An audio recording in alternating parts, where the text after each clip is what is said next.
Hello and welcome to Asake Online. This is Fix My City. We focus on service delivery issues that affect the city of Bulawayo.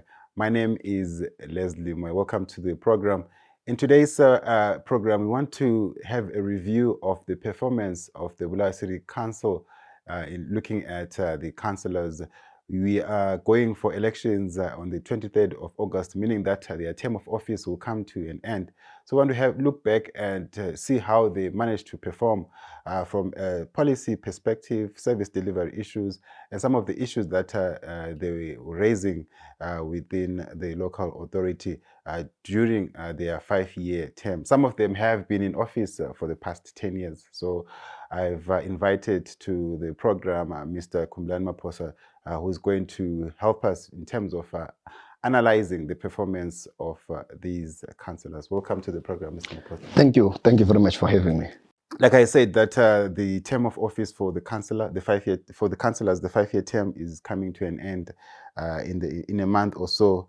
How would you rate them in terms of their performance? Let's start off from a policy perspective, looking at that the role of a councillor is to play an oversight role in terms of how the city council is run and managed. I think it is important for us to realize that, as you rightfully put it, when councillors come into office, they have certain roles that they should play. And from a policy perspective, there are two things that I would have expected from them. But maybe the challenge of rating them now is that there is something that was not done when they came into office, which then creates an accountability nightmare. What was not done was building or establishing a social contract between us, the residents, and them as the councillors.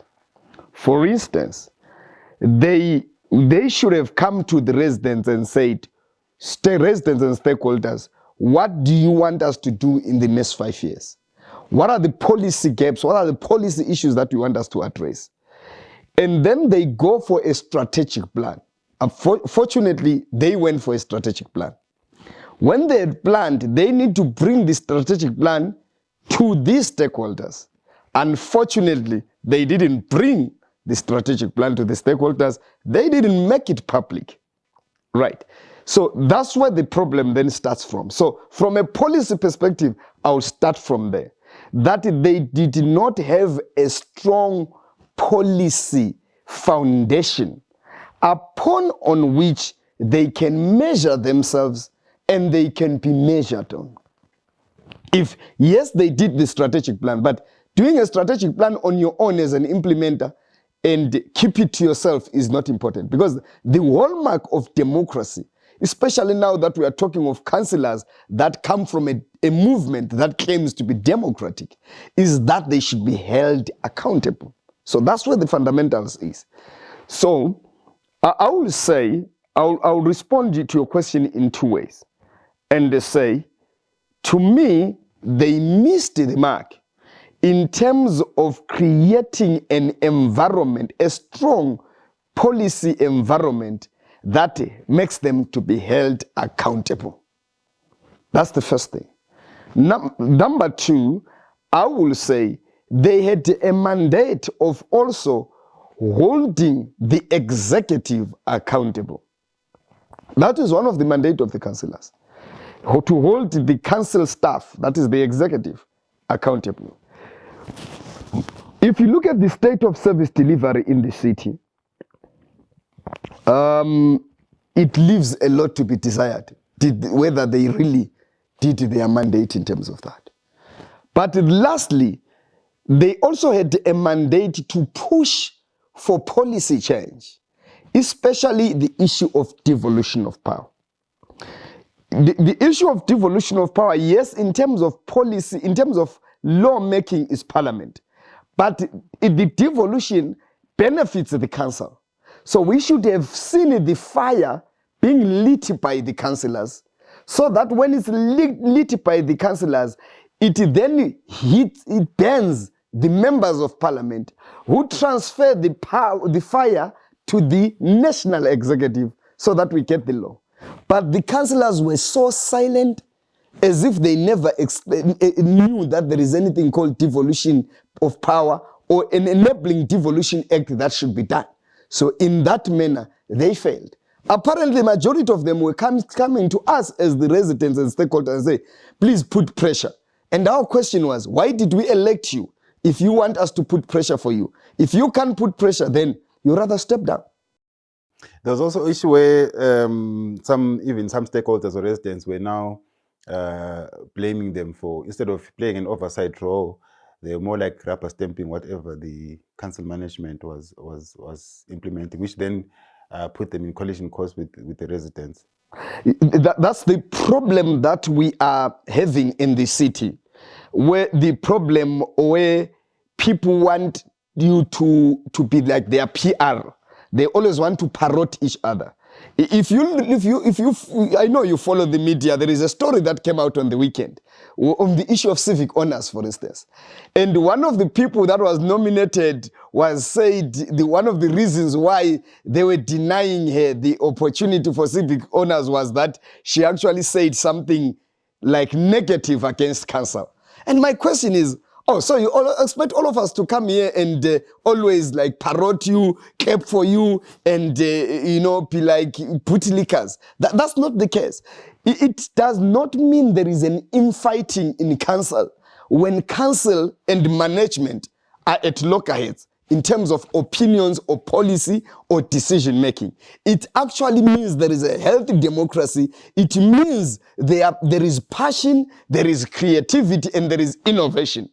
But when every time management comes up with a decision, council says, councillors, just accept it every time, then you then see that there is a problem. I'll give you an example. There is a Chinese mining company that applied for a quarry mining claim. And their application was in Phumula East as number 1. Then the number 2 was in Phumula North.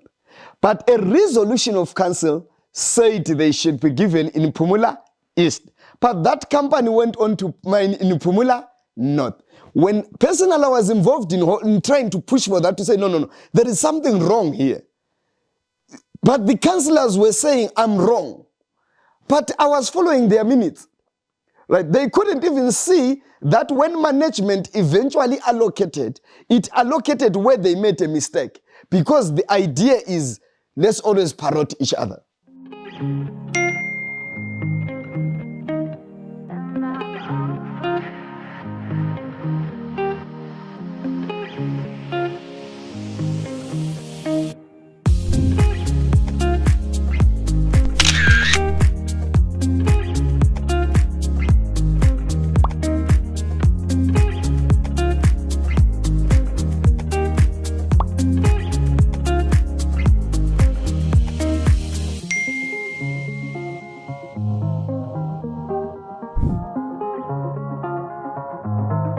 All right, then let's move into, I think we'll come back to the issues of policy, I think, when we look at some of the decisions that they made. But let's go into service delivery, which I think is very key in terms of the role that they played. I think when the mayor, when we took an oath of office following the 2018 elections, I think some of the issues that they said that they were going to focus on was local amenities, refuse collection, functional clinics, street lighting, roads, and water.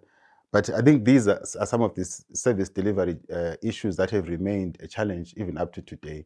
Where was the problem really? Was it the issue of council failing to provide this service adequately? Was it the issue of finances?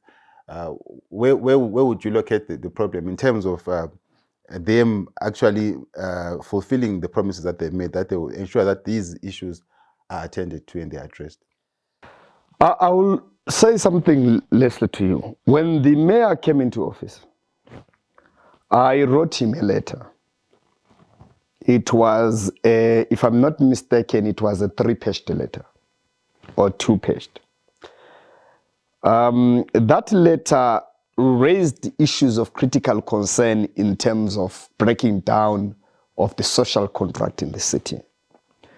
And the fact that most of our residents are not happy with some of his councillors, even though they voted for them, but they were not happy because some had served before. And also residents had raised concern at the age range of our councillors. And when I wrote that letter, I suggested that may you, Mayor, run a program where you go out to the residents, seek their concerns, seek their issues, document them, and then come down and sit down with your team and your management and say, how do we address this? And have this as a running program maybe once every 6 months or once every year. And then as this program, you culminate into what we call the State of the City Address, where every year you call the stakeholders at the City Hall and say, I want to give you the State of the City Address. You tell us what you planned, what you achieved, what you failed, what you are thinking, and then you get input. I wrote that letter to him. I hand delivered one, I emailed one. He never responded to it until today. I followed him even on his WhatsApp. I sent a copy on his WhatsApp. He never responded until today. Why am I saying this? Why am I raising this issue? It answers your question. Now, we will find that the complaints that they may, or the reasons for failure that they will bring are, number one, the state of the economy. Number two, people are not paying bills.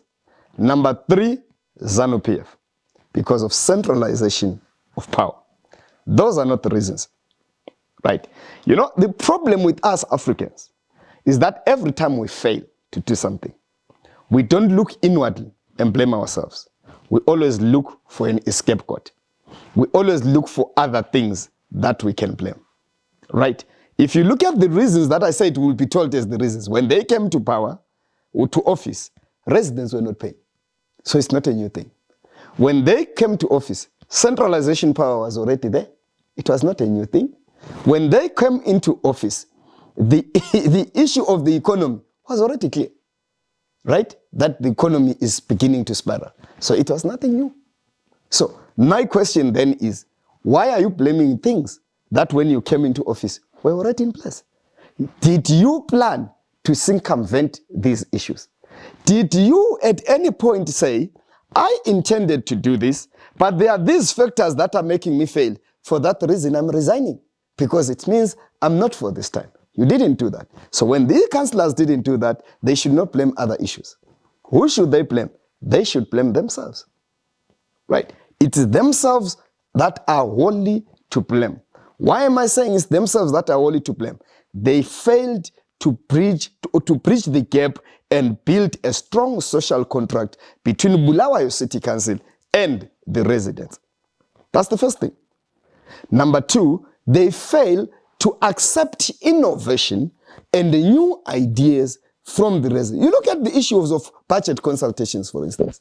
How many people attend budget consultations? If you look at the budget consultation for young people, for youth, for instance, sometimes you find 5 or 10 people attending. Budget consultation for stakeholders, business and civic society, you find about 5. Sometimes it even gets postponed once or twice. Why are people not coming to meetings? Instead of blaming the people for not coming, ask yourself, why are they not coming? If you look at the budget consultation for the residents, you can't tell me that you have consulted if 80 or 100 people came for the consultation meeting. In terms of representative democracy, it doesn't serve. So that's where the fundamental problem failed.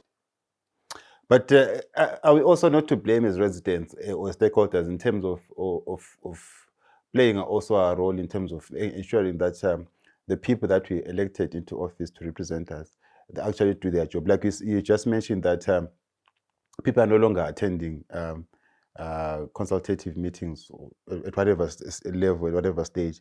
But doesn't that give them room, because people are not coming, or they know that no, the residents will not come, to then rubber stamp certain issues that at the end of the day will come back to bite us as residents? Are we not also supposed to be, as residents, play our role in terms of ensuring that we follow up on issues, we engage the councillors, and ensure that they attend, whether it's feedback meetings on a monthly basis or these consultative meetings?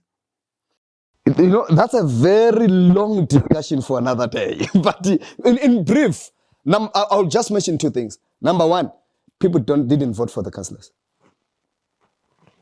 The people of Bulawayo never voted for councillors. People of Bulawayo voted for political parties. And when they were voting, they were looking mainly at presidential candidates. That's why people were asking, there's a councillor that people were asking, they were complaining that they never knew where he came from. But why did they vote him? Because they wanted the party. And why did they vote for that party? Is because people are thinking of national politics. So that's why I'm saying people did not vote for these councillors. Yes, they got the vote in terms of when you are counting, but they didn't get the vote in terms of the moral duty to vote for them. That's why I'm one person who actually campaigning for de-harmonization. So that we vote for councillors alone and vote for national alone, because we're in a devolved state. That's the first thing. Number two, you need to look at the culture that we are in. Our people have a culture that if they are angry, they just withdraw. You know, that concept of uzabona. Right? That's the culture. So, yes, we may blame them, but that's how they are wired. That's how they are cultured. We need to unschool, to unculture that. Our people just withdraw and just let you do whatever you want to do. If you want to see them do that, it's not that they are giving you the mandate. It's actually a sign that they've denounced you. So I'll end it there for now. Quite interesting conversation that we're having. If you're just joining us, this is Cycle Online. The program is Fix My City. My name is Lesley Moyo. We are discussing the performance of the Bulawayo City Councillors. Remember, their term of office is about to come to an end. Zimbabwe is going for elections on the 23rd of August to elect new councillors for a fresh 5-year term. So I'm joined in the studio by Mr. Khumbulani Maphosa, who's giving us an analysis of the performance of the current Bulawayo City Councillors. But moving on, one of the contentious issues regarding the councillors, or in terms of looking at Bulawayo, we will not. I know it's some of these issues are national, but I think our focus is on Bulawayo. There's also this issue of privatization of certain services. They passed, I think, the privatization of the city parking management, where they gave it to a private company to run, with that company getting 70% of the revenue and council getting 30% of the revenue. And, you know, there were a lot of people were not happy with that, even up to today. And then obviously there was the issue of where council was proposing the disbanding of the municipal police in favor of a private company, although they later backtracked on that. So some of these issues where you feel some of the services are being privatized and they're benefiting mostly individuals more than residents. What's your take on that? You know what? One of the biggest problems that we had is that in 2018, we allowed hustlers to occupy public office as councillors. The majority of our councillors were simple street hustlers. Some of them, they were even involved in issues zabos pateleni. They are just hustlers.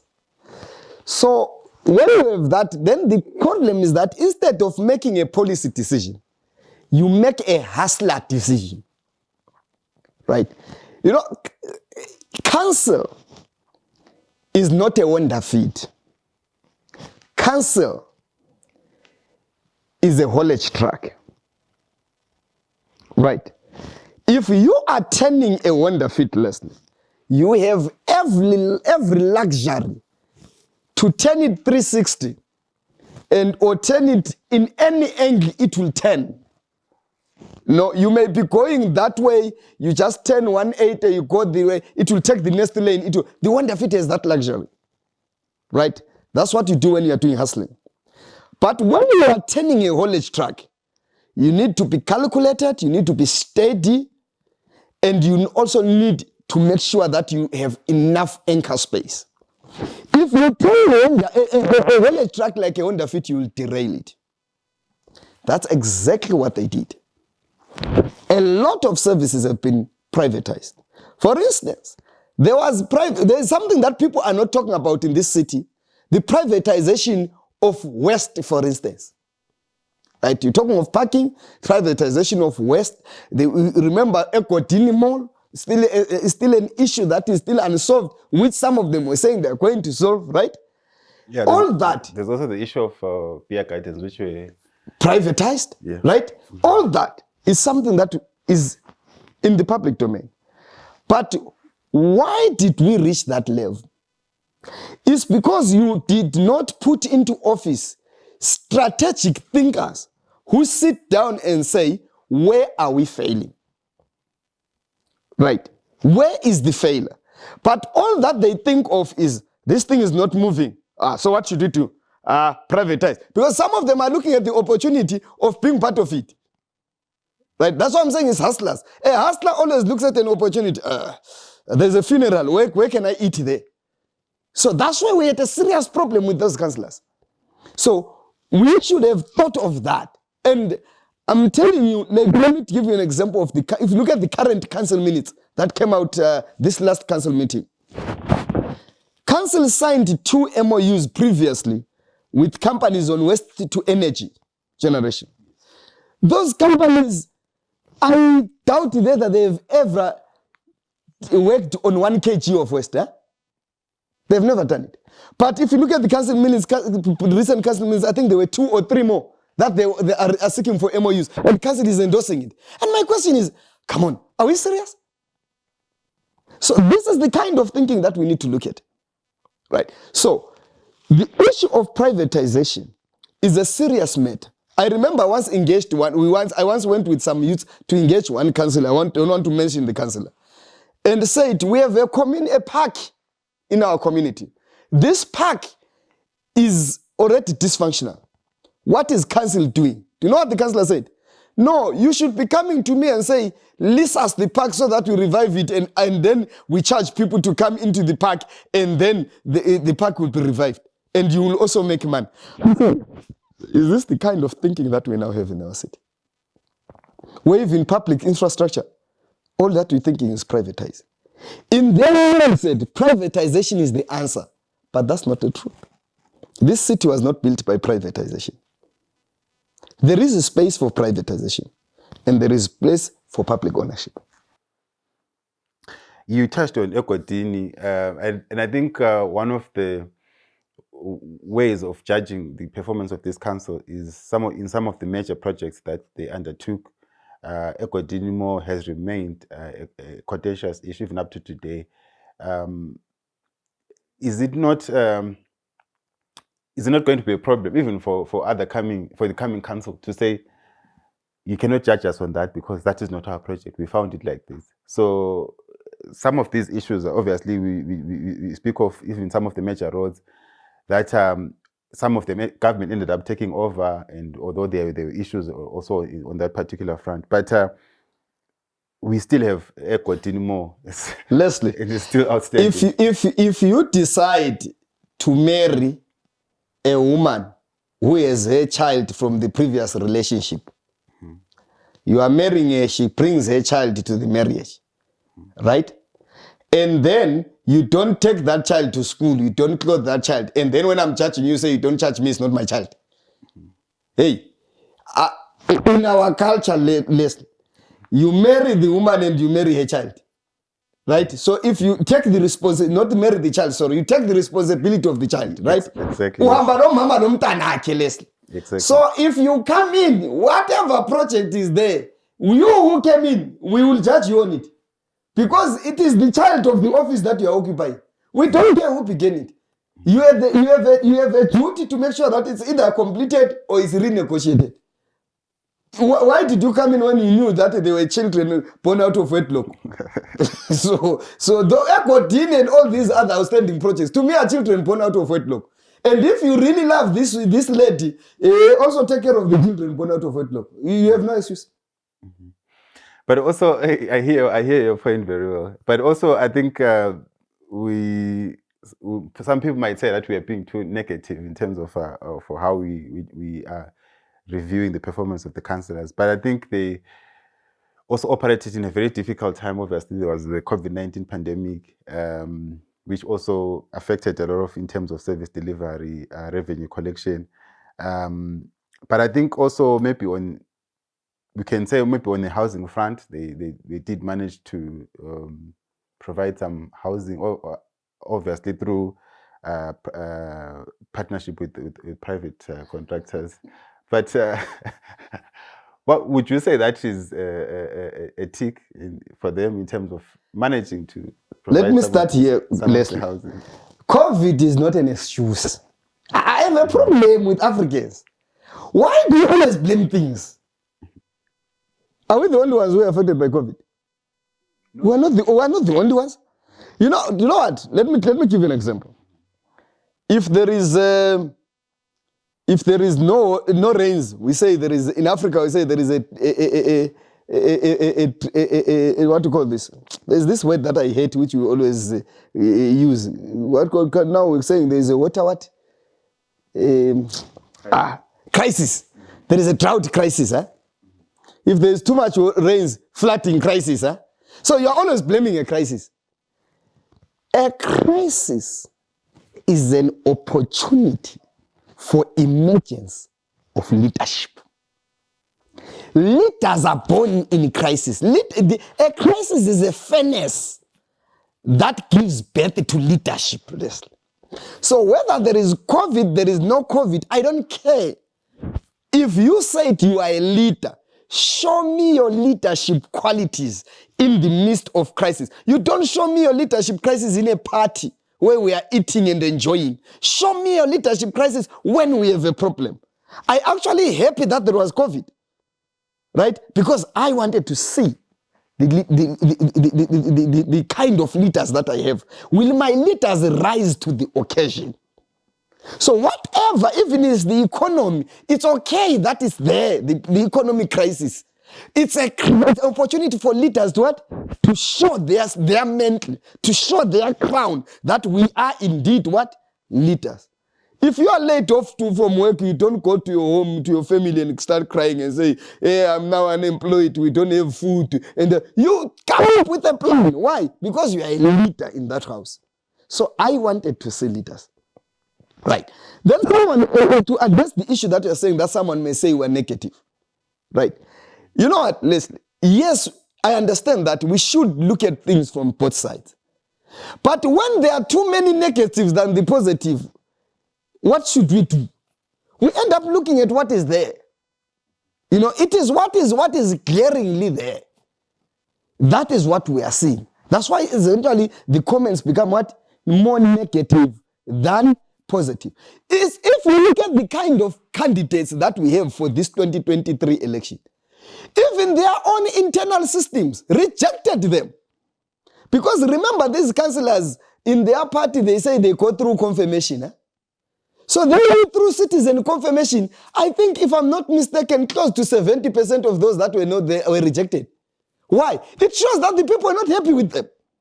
So it's not something that we are manufacturing in this studio. It's something that even the public did in the confirmation and say these ones are not going back. So there was a vote of no confidence on them as individuals because they failed. Right. And also, it doesn't make any sense for me to spend our time really debating on ticking their boxes on something that they were supposed to do. Yes, we should acknowledge it, but they were supposed to do it. Right? The housing that we are talking about. Did people get the houses? Did we reduce the housing backlog? Or we had certain housing schemes that were there, and Maphosa, because he can buy, he went to buy 3 more houses. Because the fact that there were housing schemes where people bought houses doesn't mean we reduced the housing backlog. We should go back to the housing backlog and say, how many, and when I'm measuring this list, I don't want to measure it from a point of a rich person. I want to measure it from a point of an average person. So we had a challenge there. And I will blame, I know someone may say, maybe the management is also there. Why don't you bring them into the fore? I don't want to talk about management. Because management have someone who is called their boss, who is oversighting them. I want to talk about an oversighter here. The person who is giving oversight. If they saw as councillors that the management is failing, they should have fired them. If they didn't fire, did you hear anyone being fired? There's only one who was suspended on environmental issues. If they didn't fire them, then that means they did not fail the management. If the management failed, councillors should have fired them. Kambarami tried, and people say that he was overstepping his boundary. No. Let me address that. He really overstepped his boundary. You know, you should remember that when you are just allowed to hold on to, if you say, let's change Maphosa, can you hold on to my seat? I can't then assume taking the seat home, right? So, you know, the Kambarami issue, they should have brought it as a proper motion to council. They could debate it as councillors and made a resolution as councillors, as a collective. It's not only people, it's the other councillors who blamed him for overstepping. They should have made a resolution as councillors based on facts and said, if we're firing this person for failure, let's fire this person for failure. But if when that thing failed, why did they not?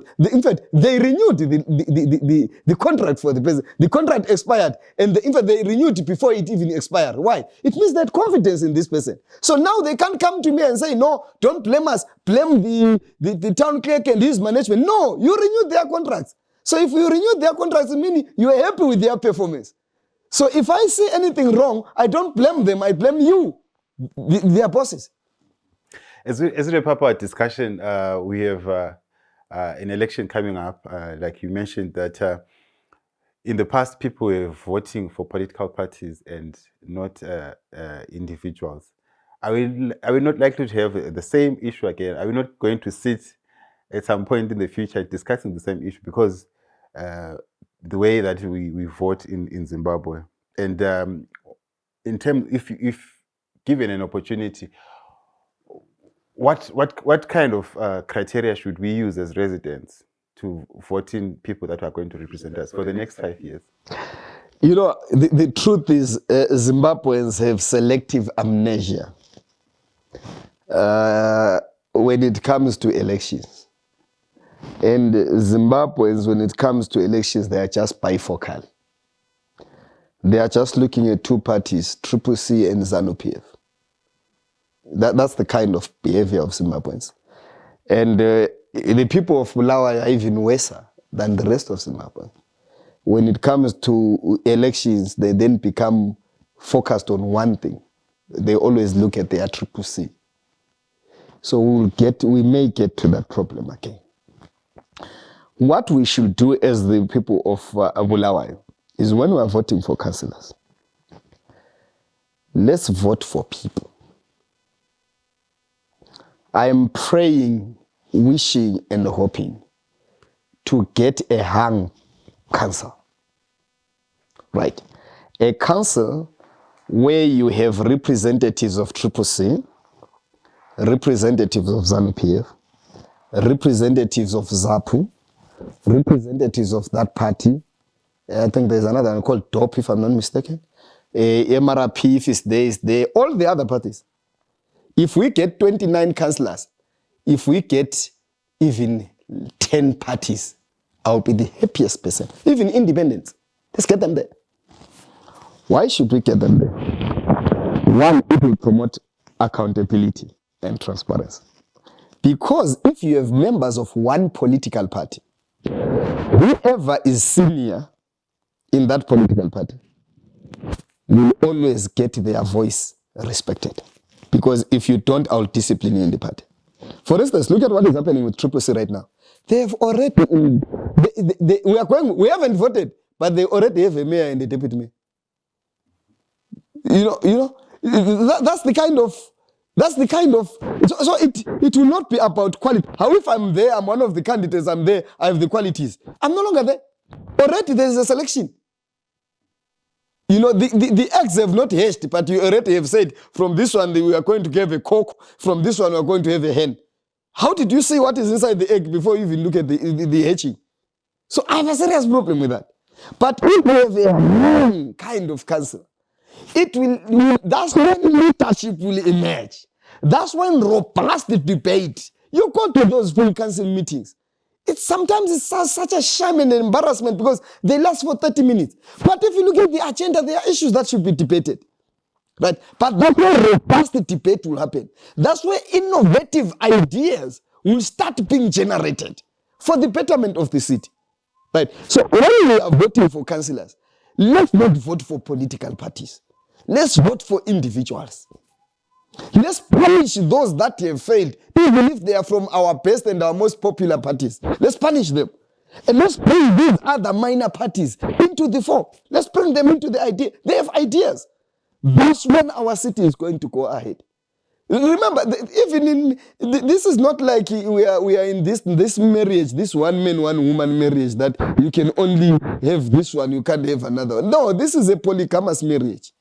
Let's allow as many to come into the what? Into the space and have robust debate. That's what I would want to see, and that's what I will always encourage the people of Bulawayo. If they are serious about reviving Bulawayo, and if they are serious about the growth of Bulawayo. I know by saying that people will castigate me. No, he's undemocratic, he's what? Hey, I'm not for populism. I'm for what will work for the city. I know, for instance, if you look at the country, some people say, let's have a GNU. Have a GNU at Bulawayo City Council first, before you have it at national level. That's what we need. All right, thank you so much, Mr. Maphosa, for sharing with us your thoughts on this as we review the performance of the Bulawayo City Council. We're going to have more stakeholders coming in as we continuously review. We're going to have residents, representatives also coming in through to talk to us about how the performance of the council, so that at least when we come to the elections on the 23rd of August, you're going to make an informed decision in terms of the caliber of your next councillors. Join us again in the next edition of Fix My City next week. My name is Lesley Moyo.